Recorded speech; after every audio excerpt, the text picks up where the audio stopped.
Hello दोस्तों, मैं psychologist and hypnotherapist Shalini Pandey आप सभी का एक बार फिर से अपने इस वीडियो में स्वागत करती हूँ। तो दोस्तों, आज का वीडियो बहुत ही यूजफुल होने वाला है। 100% सॉल्यूशन ओरिएंटेड है। अगर आप इस वीडियो को पूरा लास्ट तक देखते हैं तो जरूर 100% गारंटी के साथ आपकी ओसीडी कोसों दूर भाग जाएगी। लेकिन आपको उस वीडियो को पूरा देखना पड़ेगा, अच्छे से समझना पड़ेगा और फिर उसको फॉलो करना पड़ेगा। और फॉलो करते हैं तो डेफिनेटली आप एक बहुत ही मस्त लाइफ को फिर इंजॉय कर पाएंगे। तो दोस्तों, अगर अभी तक आपने मेरे चैनल को सब्सक्राइब नहीं किया तो प्लीज सब्सक्राइब कर दीजिए, बेल का ऑल बटन दबा दीजिए, जिससे कि मेरा सारा वीडियो आप तक सबसे पहले पहुंच जाए। और दोस्तों, का हर एक कमेंट मुझे बहुत ही मोटिवेशन देता है, मुझे और भी अच्छे अच्छे वीडियो बनाने के लिए। तो दोस्तों, सबसे पहले ट्रीटमेंट को कैसे प्रोसेस को आगे लेके जाना है, कैसे ओसीडी से बाहर निकलना है, सोल्यूशन ओरिएंटेड वीडियो को स्टार्ट करने से पहले मैं एक बार चाहती हूँ कि आप एक बार फिर से देखें कि ओसीडी का साइकिल कैसे चलता है। तो दोस्तों, यहाँ पर मैंने बनाया है जिसको कि आप देख सकते हैं कि कैसे सबसे पहले कोई ट्रिगर होता है। अब मैंने बताया है कि ओसीडी जो होती है वह रिलीजियस भी हो सकती है, मीन्स पूजा पाठ को लेकर, गंदगी को लेकर भी हो सकती है, कॉपी वगैरह या फिर कोई फाइल चेक करने से हो सकता है कि बार बार आप उसको चेक कर रहे हैं, या फिर दरवाजे को लॉक किया है या नहीं किया है उसको भी देख लेना। दोस्तों, आप लेकिन जो डेली का काम है और ये ऑब्सेशन जो है उसको जरूर अलग करके रखिएगा। ये नहीं है कि अगर आपने डोर लॉक किया है और एक बार आप देख लेते हैं सेफ्टी के लिए तो वो ओसीडी में ही आएगा। प्लीज आप मिसगाइड मत होइएगा। ओसीडी जिसको होती है उसको बहुत ही ज्यादा एंजाइटी होती है। अगर कोई भी व्यक्ति जिस काम के लिए ऑब्सेस रहता है, जैसे दरवाजे को देखने के लिए, तो वो कई बार उसको खींच खींच कर देखेगा, या फिर और भी कोई काम। तो प्लीज आप लोग मिसगाइड मत होइएगा। अपनी अगर आप फिट हैं तो अपनी एक डायग्नोसिस ऐसे मत बनाइएगा कि यस मैं ओसीडी में हूँ। तो ये सारे चीज जो है ट्रिगर में आएगा कि जैसे कि अगर मान लीजिए कोई किसी को गंदगी का ओसीडी है तो फिर वहां पर क्या होगा कि व्यक्ति किसी को मान लीजिए देख लिया कि हाँ वो बाहर से आ रहा है वो व्यक्ति, तो उसको एंजाइटी होगी। तो कोई बाहर से आया, ये क्या हो गया, ट्रिगर हो गया कि कोई मार्केट गया है, वो घर पे आ गया। अब वहां से ये ऑब्सेसिव थॉट आ सकता है कि व्यक्ति को देखा कि वो मार्केट से आया हुआ है, माइंड में चलने लगा कि अरे ये तो घर से बाहर से आया है, बैक्टीरिया लेके आया होगा, अब हमें साफ सफाई करना चाहिए नहीं तो तबीयत खराब होगा। अब ये ऑब्सेसिव थॉट हो गया। अब ये ऑब्सेसिव थॉट की वजह से क्या हो रहा है, एंजाइटी होगी, बहुत ज्यादा घबराहट हो सकता है, बेचैनी हो सकता है। अब एंजाइटी के बाद क्या होगा, वह क्या करेगा, कंपल्सन करेगा। कंपल्सन मीन्स जो भी यहाँ पे ऑब्सेशन उठ रहा है, जो माइंड में थॉट आ रहा है, उस थॉट से रिलीफ पाने के लिए जो एक्शन लिया जाता है। जैसे कि कोई अगर बाहर से आया है, जिस चादर पे बैठा है उस चादर को धुलना, साफ करना, उस जगह को साफ करना कि यहाँ पे तो बैक्टीरिया लग गया होगा। उसके बाद क्या होता है, जब वो ऐसे सफाई वगैरह कर लेते हैं तो उनको रिलीफ मिलता है। रिलीफ लेकिन कब तक मिलता है, थोड़ी देर के लिए, टेम्पररी रिलीफ रहता है। उसके बाद जहां भी थोड़ा सा कुछ कोई भी चीज ट्रिगर किया, फिर से वो उनको एंजाइटी होने लगेगी और फिर से ये साइकिल स्टार्ट हो जाएगा। तो ये है ओसीडी का। तो आइए अब हम थेरेपी को स्टार्ट करते हैं, टेक्निक को देखते हैं कि हम उसको कैसे यूज करते हैं। तो दोस्तों, इस टेक्निक का नाम है ERP, means exposure response prevention technique. इसमें हम उन सारी चीजों का सामना करते हैं जिससे कि हमें फियर होता है, क्योंकि हम जब सामना नहीं करते हैं, हम जिस चीज से भागते हैं या फिर उससे बचने के लिए बहुत ही ज्यादा प्रोटेक्टिव कोई एक्टिविटी करते हैं, तो वह हमारे डर को और भी बढ़ा देता है। चाहे तो हम भाग रहे हैं, एवॉइडेंस कर रहे हो, मीन्स जैसे गंदगी के विचार आए, कोई आके बैठा आपके घर में बाहर से, आपको बहुत एंजाइटी हो रही है कि हम बीमार पड़ जाएंगे। तो आप उसमें दो काम कर सकते हैं, या फिर आप बहुत ज़्यादा साफ सफाई करेंगे, या फिर उस रूम में जाएंगे ही नहीं, उस जगह पर जाएंगे नहीं। तो एक हो गया कंपल्सिव बिहेवियर करना, और उसके बाद इसमें क्या हो गया, अवॉइडेंस मीन्स आप उस चीज अवॉइड ही कर रहे हैं, एकदम वहां पे जा ही नहीं रहे हैं। तो इन दोनों सिचुएशन में हम देखते हैं जो भी हमारे मन में ऑब्सेसिव थॉट्स आते हैं, उसको हम चैलेंज करते हैं कि आखिर देखें क्या होता है अगर हम इसका सामना करते हैं। तो दोस्तों, सबसे पहले आपको क्या करना है कि जिन भी चीजों से आपको बहुत ही ज्यादा एंजाइटी होती है उनको नोट डाउन करना है। लेकिन कैसे करना है, बढ़ते हुए क्रम में। जैसे कि आपको जिन चीजों से बहुत ही कम एंजाइटी होती है, पहले वो फर्स्ट पे लिखिए, फिर उससे ज्यादा सेकंड पे, और यहाँ पे जो स्केल है वो परसेंटेज भी डालिए कि हाँ कितना परसेंट आपको डर लगता है उस चीज से। अब आपने 10 पॉइंट तक बना लिया है। मान लीजिए यहाँ पे मैंने 3 फिल कर दिया है।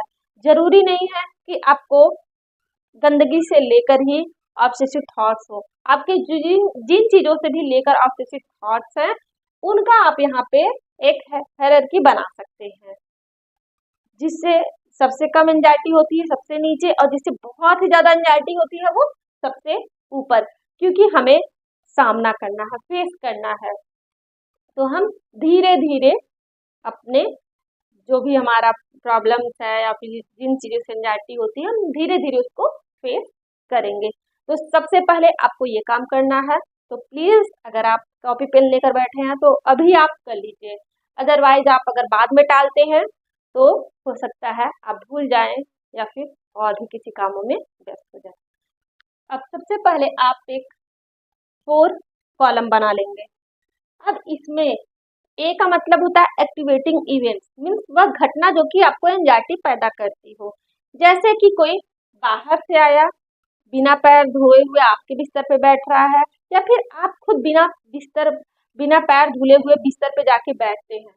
तो आपको क्या होता है, आपका बिलीव, बी से बिलीव, आपका क्या बना हुआ है कि अगर बिना पैर धोए हुए बिस्तर पे जाऊंगा, मैं बैठूंगा या फिर कोई और बैठता है तो क्या होगा, बीमार पड़ जाऊंगा, मैं पड़ जाऊंगा या फिर मेरी फैमिली बीमार पड़ जाएगी। ये हमारा विश्वास है, बिलीव है, या फिर जिसको हम कहते हैं शंका भी कर सकते हैं कि शक है। और उसके बाद सी है कंसिक्वेंसेस, मीन्स उसका फिर क्या प्रभाव पड़ रहा है। जब आप ऐसे सोच रखते हैं, ऐसा सोचते हैं, आपको ऐसे माइंड में शंका आती है, जो आपको लगता है कि ऐसा हो सकता है, संभावना है, उसका परिणाम ये होगा कि फिर आपको बहुत ही ज्यादा घबराहट होगी, बेचैनी होता है। और जब घबराहट होती है, बेचैनी होता है, तो उस घबराहट और बेचैनी को दूर करने के लिए आप क्या करते हो, एवॉइडेंस करते हो, उस चीज से दूर भागते हो, या फिर बहुत ही ज्यादा कोई काम करने लगते हैं, कंपल्सन करने लगते हैं। तो दोनों कंडीशन में अब क्या करना है, अब यहाँ पर हम ABCDE मॉडल लेते हैं। तो अब आपने देखा कि जब आप कंपल्सन करेंगे या अवॉइडेंस करेंगे तो क्या होगा, आपको रिलीफ मिलेगा, बट फॉर सम टाइम, कुछ ही देर के लिए मिलेगा, उसके बाद फिर से आपको एंजाइटी होने लगेगी। तो अब आप देखिए कि आपको अब करना क्या है। आपको इस कॉलम में ए से एक्टिवेटिंग इवेंट्स, जहाँ ये सब मैंने बताया है, बी से बिलीव हमारा, यहाँ पर सी कॉन्सिक्वेंसेस, क्या हो रहा है, घबराहट हो रही है, बेचैनी हो रहा है। अब फिर यहाँ पर लेकिन ये डी का मतलब डिस्प्यूट है। डिस्प्यूट मीन्स कोई भी चीज एक जगह से कोई चीज जैसे हम हटाते हैं तो वहां पे रखना, डिस्प्यूट करना मीन्स रखना उसको। तो हम यहाँ एविडेंस और कंपल्सन जो है हम उसको नहीं करते हैं। ये सब न करके हम क्या करते हैं, डीप ब्रीदिंग और रिलैक्स बोलते हैं। जैसे कि जब बिना पैर धोए कोई भी व्यक्ति आपके बिस्तर पर बैठ रहा है या फिर आप बिस्तर पर जा रहे हैं, तो यहाँ पे ये जो बीमार पड़ जाने वाला थॉट आ रहा है, फिर उससे आपको घबराहट हो रही है, तो घबराहट होने के बाद मत आप अवॉइडेंस करिए और ना ही आप कंपल्सन करिए। वहां पर आपको क्या करना है कि डीप ब्रीथ, लंबी और गहरी सांसें लेनी है, लंबी गहरी सांसें लेनी है और खुद को रिलैक्स रिलैक्स रिलैक्स बोलना है। मीन्स शांत शांत शांत, ऐसे आपको बोलना है। फिर उसके बाद आपको क्या करना है, मेरा पैर साफ है। जाहिर सी बात है कि अगर आपको ऑब्सेशन है तो इसमें गंदगी लगे रहने पे ऐसा फील नहीं होता कि हाँ, तब तो फील होता ही है। अगर कोई भी नॉर्मल व्यक्ति है, पैर में गंदगी लगी रहेगी तो वो पैर धुलेगा। लेकिन ऑब्सेशन में, कंपल्सन में, ओसीडी में क्या होता है कि पैर तो एकदम क्लीन रहते हैं, लेकिन फिर भी ऐसे थॉट आते हैं कि मेरा पैर गंदा है, इसमें जर्म्स है। तो आप अपने पैर को देखिए और खुद को सजेशन दीजिए कि यस, मेरा पैर तो एकदम साफ है, बिल्कुल साफ है। मैं मैक्सिमाइज कर रहा हूँ जो मेरी बातें हैं या फिर जो मेरे प्रॉब्लम्स हैं, उसको मैं, छोटी सी बातों को मैं बहुत ही बढ़ा के देख रहा हूँ। मान लीजिए कि आपके पैरों में कुछ थोड़ा बहुत जर्म्स भी होगा जो कि आपको दिखाई नहीं दे रहा है। अगर आपको वो दिखाई नहीं दे रहा है तो इसका मतलब है कि उसका कोई वैल्यू है नहीं, वह हमारे बॉडी के लिए एडॉप्टेबल है। जैसे कि दही में भी बैक्टीरिया होता है, लेकिन हम उसको खाते हैं और वो हमें फायदा करता है। वैसे ही हमारे इन्वायरमेंट में भी कुछ बैक्टीरियाज होते हैं जो कि हमारे बॉडी के लिए बहुत ही यूजफुल होते हैं और हम उसे एडाप्टेशन बना लेते हैं।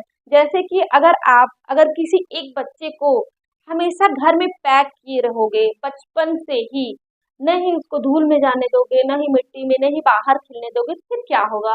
उसको जब आप बाहर निकालेंगे तो वो बहुत ही ज्यादा बीमार पड़ सकता है। लेकिन जब उसकी बॉडी हमेशा हर चीज से एडॉप्ट रहती है, वह बीमार नहीं पड़ता है। वैसे ही हम, चाहे मैं हूँ या आप हो, ये जरूर ऐसा हुआ होगा कि आप हमेशा हर जगह आए होंगे, गए होंगे। शायद कोई ऐसे सिचुएशन आ गया जिसकी वजह से आज आप ओसीडी से सफर कर रहे हैं, एंजाइटी से सफर कर रहे हैं। तो आपका जो बॉडी है वह सारे बैक्टीरिया को अडॉप्ट कर सकता है, उसके साथ उसका अनुकूलन हो चुका है। वह आपके ऊपर कोई भी प्रभाव नहीं डालने वाला है। और अगर आपका पैर साफ है, अच्छा है, क्लीन है, तो सजेशन दीजिए कि मेरा पैर साफ है। ये आप भी जानते हैं कि ऐसा कुछ रहता नहीं, लेकिन फिर भी मुझे ऐसा लगता है। तो जब लगता है तो लगता को आप हटा दीजिए, उसको साइड में रख के यहाँ पर ऐसे सजेशन खुद को दीजिए। और जब आप ऐसा करेंगे तो फिर क्या होगा, आपको यहाँ पर रिलैक्स फीलिंग आएगी। तो दोस्तों, जब आप एक बार ऐसा करेंगे तो जरूरी नहीं है कि एक बार करने से आपको सब ओसीडी आपकी भाग जाएगी, नहीं। आपने बहुत ही बार इसका प्रैक्टिस किया है, बहुत ही ज़्यादा कंपल्सन किया होगा, तब जाके आप ये मेरा वीडियो देख रहे हैं कि मैं ओसीडी से कैसे बाहर आऊँ। तो दोस्तों, इसको आपको बार बार प्रैक्टिस करनी पड़ेगी। फिर एक दिन ऐसा आएगा कि जब यहाँ पर बिना पैर धोए हुए कोई भी व्यक्ति बैठेगा ना, तो ऑटोमेटिक आपके माइंड में आ जाएगा कि नहीं, मेरा बॉडी जो है वह इन सारे बैक्टीरियाज के लिए एडाप्टेबल है। मैं एकदम सेफ हूँ, सुरक्षित हूँ, मुझे कुछ भी नहीं हो सकता है, मेरी फैमिली भी एकदम सेफ है। और यहाँ पे जब ऐसे यहाँ पे थॉट्स आएंगे आपको, फिर क्या होगा, आपको रिलैक्सेशन की फीलिंग आएगी, आप बहुत ही रिलैक्स फील करेंगे। आपको कंपल्सन की जरूरत नहीं होगी और न ही आपको एवॉइडेंस की जरूरत होगी। तो दोस्तों, छोटी छोटी बातें कब हमारी लाइफ को बदल दें, यह कोई कह नहीं सकता है। तो कभी भी किसी भी चीज को छोटा नहीं समझना चाहिए। आप अगर इस टेक्निक को यूज करते हैं तो आप 100% ठीक हो जाएंगे। क्योंकि मैं जिन क्लाइंट को देखती हूँ, काउंसलिंग करती हूँ, ये सारी थेरेपी उनसे मैं करवाती हूँ और बहुत ही अच्छा रिजल्ट आता है। इन्हीं सारी टेक्निक से वह ओसीडी से बाहर आ जाते हैं। तो दोस्तों, अगर आपको मेरा वीडियो अच्छा लगा हो तो प्लीज़ लाइक करिएगा और कमेंट करना ना भूलें।